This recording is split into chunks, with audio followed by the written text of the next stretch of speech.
Okay, so let's look at a couple of examples here using trig identities.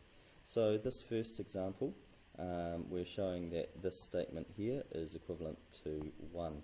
And so we've got sine x, and what I'm going to do is substitute sec for 1 over cos x. So we can write that as times 1 over cos x.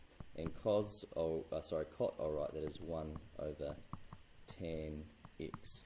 So what I'll do is I'll continue simplifying this, and hopefully at the end of it all we'll end up with something that is 1. So combining that first fraction, we've got sine x over cos x, and it's timesing with 1 over tan x.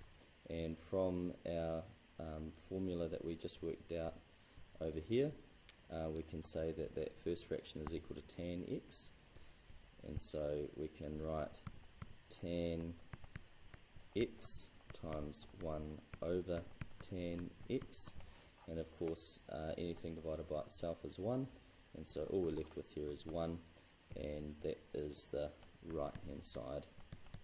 Okay, so we started with the left hand side and we've finished with the right hand side, and so that means we've proved our proof. So we can write QED, of course meaning quod erat demonstrandum, or translated what was to be demonstrated. Okay, let's look at our next example. So we're trying to show here that sec x over tan x equals cosec x. So we'll write out the left hand side here.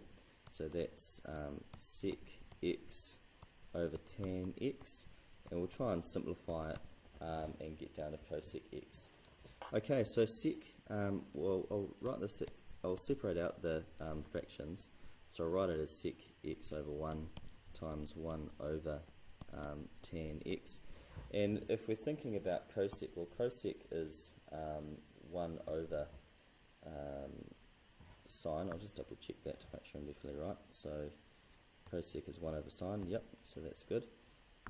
So let's get this stuff as closely as possible into terms of sine. So sec we can't put into sine, but we can put it into cos.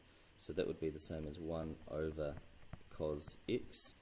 And 1 over tan, well, tan we can write as, so I'll just make a little footnote up here. Tan x is sine x over cos x. And so what that means is 1 over tan would be equal to the reciprocal of that.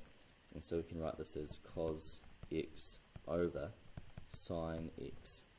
Okay, so because we've got cos on the top and cos on the bottom, when they can cancel out, and we're left with 1 over sine x, which is equal to cosec x, which is our right hand side.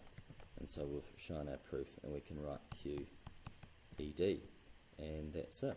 So just with proofs, a little tip is to start with the most complicated side and work towards the other side, and keep your formula sheet nice and handy so you can keep on referring back to that. And that is the examples I want to go through, and you can try some trig proofs on 6.01. And I'd recommend probably doing all of them if you can spare the time to do so, because proofs really just require your practice, and that is it.